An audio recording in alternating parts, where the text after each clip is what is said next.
So hello everyone. Welcome to the FutureDDS Dental School Experience Series, where we help you decide which dental school is right for you. Every school is unique and will offer a different experience. So who better to explain that than a student who goes there? Our goal is to give you a firsthand perspective of every dental school across America and ultimately help you make the right decision on what's best for you. So today we'll be showcasing Nathan Sipperfall, who is a first-year student at Harvard School of Dental Medicine. Hey Nathan, how are you doing? Good. How are you? I'm doing well, doing well. Thanks for taking some time out of your schedule to join us and, give us some perspective on your experience so far.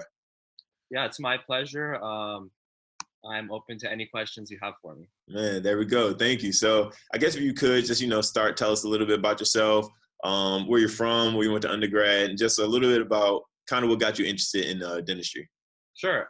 So I have I would say, a unique experience. I spent the first year of my college kind of close to home. I went to community college, did a lot of my prereqs there. And from there, after first year, I transferred to Barrett, the Honors College at Arizona State University. Okay. Kind of moved away from home a little bit and entered kind of the more real college experience and became really active with volunteering within the community and research and more pre-dental activities, which really enveloped my undergrad experience. Studied biology there.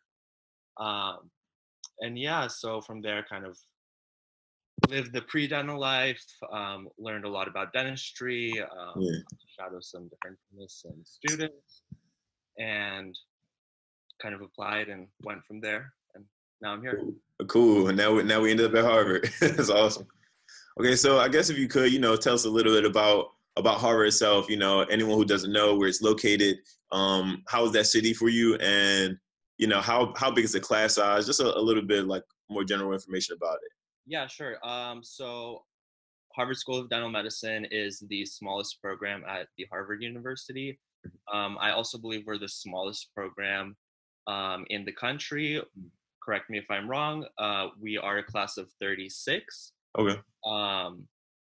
And kind of something unique is part of the mission statement is that systemic health and dental health are integrated. So we spend the entire first year with the Harvard Medical School.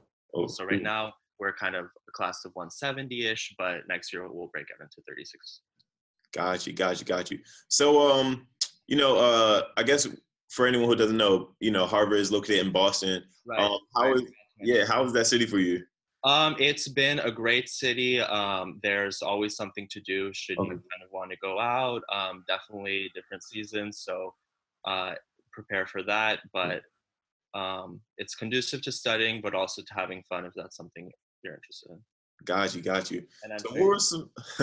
I'm sure you know that for yourself. Oh yeah, I've learned over the last couple of years, definitely. But so when you were making your list in undergrad, looking at different schools, what were some of the things that you had as priorities when you were looking to apply to schools and then ultimately choosing which school would be best for you? Yeah, that's a great question. I think that there's different things at different schools for everyone, so everyone would have a unique list. Some things that were important for me were actually just, I figured I would become a dentist at whatever school I went to. So what was important for me was kind of having a good work-life balance. I think something really important was feeling supported at my school. So that's something I looked out for. From there, kind of other things, kind of like if I wanted pass fail, which was something I'm interested in, maybe you're not. So that was something to consider. Class size was important for me. I liked a smaller class size. For some people that doesn't work, but that was something I was interested in. And kind of hearing what other students had to say about the program. There's a lot of things people say online about a program, but then I think you get a whole nother side by interviewing there and finding people who actually go there. Right. Actually, to speak on the interview, we'll flash back a little bit. If you can remember back, how was that interview process for you? Kind of take me through that day from start to finish when you showed up, and like kind of the schedule of what the interview day looks like. Sure. So, you start kind of bright and early in the morning. The day consists of For me, it was two interviews, one with a student who was a fourth year and one was with the faculty. Both were one-on-one. And from there, there was, I think, several kind of tours of the school with a few students. So the interview is quite small. We had 4 students. I know they range from you being yourself there, so 1 student to like maybe 6 or a couple more. So that tour and the interviews and like a lunch, maybe a panel or two. Overall, the day was extremely pleasant.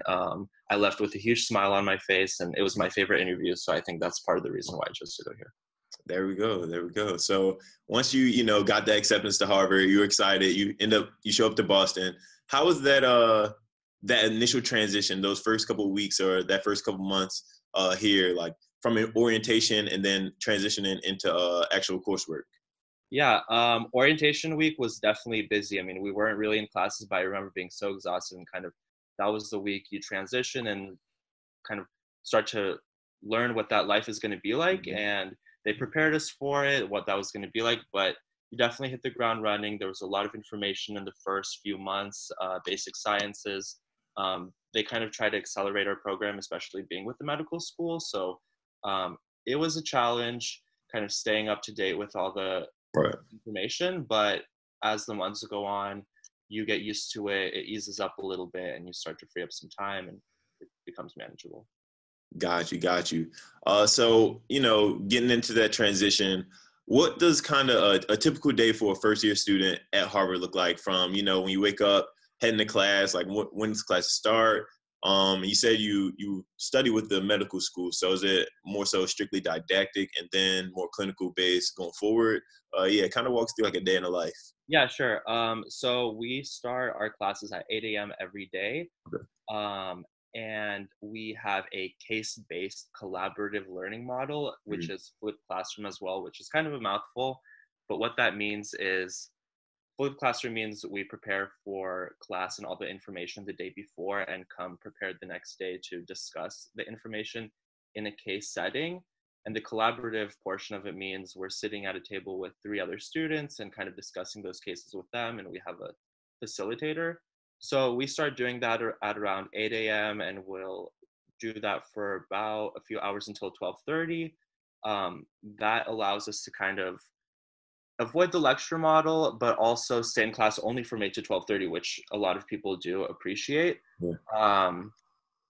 And then from 12:30, we're kind of free to do what we'd like, but also prepare for class the next day, which does take a few hours or more or less, depending on the workload. And we have some other things tied in there, like patient clinics where they come talk to us about our experiences. That's most days. And then our Wednesdays are really unique because for the whole day, about 8 to 5 p.m., we are either at the hospital or at the dental clinic, alternating each week, doing things like patient interviews, medical physicals, kind of learning from dental students. So a lot of overall medicine integrated, but minimal dentistry here and there first year. Got you. So, you're what, almost through your first year now.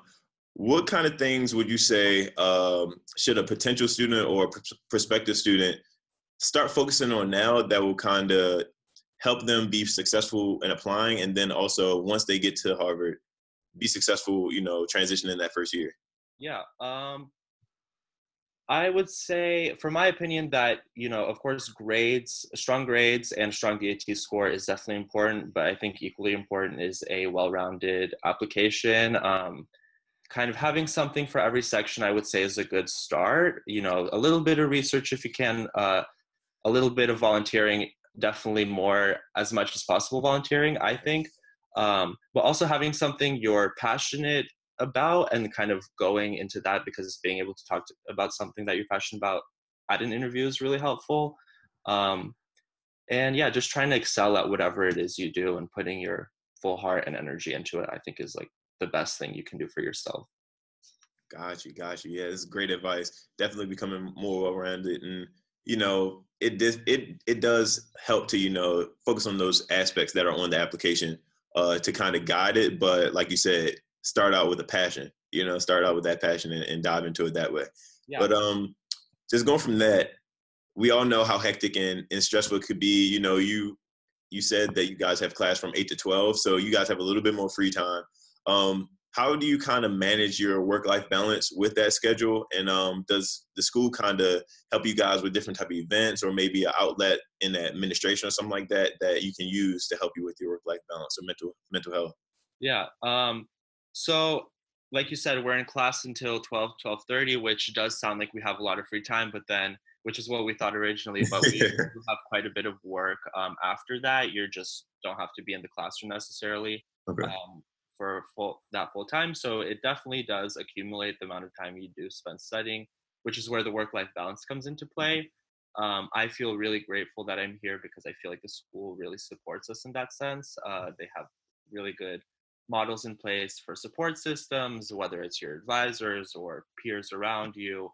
Um, there's a lot of health and wellness instilled in the curriculum, meditation, yoga, different stuff like that available for us. So, if you ever kind of need to take a break or feel like, it's a little bit too much, there's always someone to reach out to. There's always a little bit of time to take off if you really need it. Um, and I think that just makes the overall experience so much better because, you can learn and you have all the other areas kind of supported for you. Right. Man, that's perfect. It seems like a nice situation. Yeah, But, I'd have to say. yep. So I guess for the most part, a lot of people do want to, I guess, get into being a clinician. Not too many people are exposed to the research aspect of dentistry before they get to dental school. So I guess could you kind of tell what the progression in the clinic is, or the clinical experience at Harvard? You said you do like medical or dental clinic rotations on your first year. Kind of, what's the progression from first year to fourth year on getting into clinic? Sure. So I'll try to do my best to explain that as a first year. So right now we do spend quite a bit of time at the hospital. I'm at Massachusetts General Hospital like about every week, learning how to do the full patient physical, medical wise, from head to toe, listening to the heart, lungs, abdomen, doing a neuro exam. So we do learn a lot of clinical skills in that sense, just not necessarily in dentistry. And Right. kind of every other week we are in the dental clinic, um, getting to kind of talk to fourth years and assist a little bit. It's quite minimal. And then from there, you can do things on the side. Gotcha. First year. Second year, we're in class from 8 to 5, some lectures, some sim lab, doing wax ups, things like this. So kind of starting to get into the dental wind, starting to get into the clinic a little bit. Mhm. Third year, we kind of start putting all that information to use. You can start kind of working on patients. You do rotations second year and third year, I believe. Don't quote me on it. Fourth year is when students are out into the community doing work, or some are at the clinic. Really, people are doing their own things. That being said, research is required in our curriculum. That also makes us unique. So within second year or third year, people are usually doing research, either locally, or some people do travel for that as well. Got you. So speaking on that, speaking on unique things about Harvard, what are some things that you've seen so far that you feel are major advantages? Granted, you don't have the experience of all the dental schools or any other dental school, but what do you think has made your experience there unique and you would never want to change? Yeah, so definitely things I've probably already mentioned. I really appreciate the curriculum. For me, the pass fail is awesome. Definitely takes a lot of stress off of my shoulders personally. Um, that I probably wouldn't trade for the world. Kind of helps me get a little more sleep, which I'm big on. Um, the case-based model has been great. We are required to go to class, so that kind of keeps you up to date on all the information. Right. We learn, I would think, in a great model. It works for me. Um, Something that was also unique was we had a kind of high specialization rate, which they showed us on the interview day, and that captured my attention. Not necessarily, that you have to specialize here, but it helps you keep your options open and doors open as well. Got you. So, we're going to wrap up here, but if you could, give us any last gems or any wise words to any applicant, not necessarily interested in Harvard alone, but just interested in dental school right now, what are some last words of advice you can give to them? Yeah, I'd love to. from my experience, I think it's helpful to kind of keep your mind open. Entering the interview cycle, I had something in mind for myself where I wanted to end up, and really throughout college as well. Hmm. And throughout the cycle, that changed completely. I never thought I'd end up traveling from one coast to another. So I would say it's good to know what you want, but keep your mind open and don't be afraid to try something new. Got you, got you. Well, that's gonna wrap it up. I thank you so much, Nathan, for taking some time out of your busy schedule first year to sit down and give us that great perspective on really everything that Harvard has to offer. I'm sure much more. My pleasure. Yeah, thank you. So if you wouldn't mind, if anyone has any, questions for you, is there any way they can get in touch with you, Instagram or email or something like that? Yeah, definitely. My Instagram is Nate Doggery, NateDawgery, and I'm happy to give you my email, which you can post below. Okay, cool. Yeah, we'll make sure we put all that information, your Instagram and email, as well as a link to Harvard's, I guess, their admissions page down in the description. So anybody interested can definitely go and get more information from there. Sounds great. Awesome. So on behalf of FutureDDS here and all of our subscribers and viewers, again, we want to say thank you. Best of luck to you heading into the end of your first year and then continuing through the rest of your journey through dental school. Thanks so much. It's been great talking to you.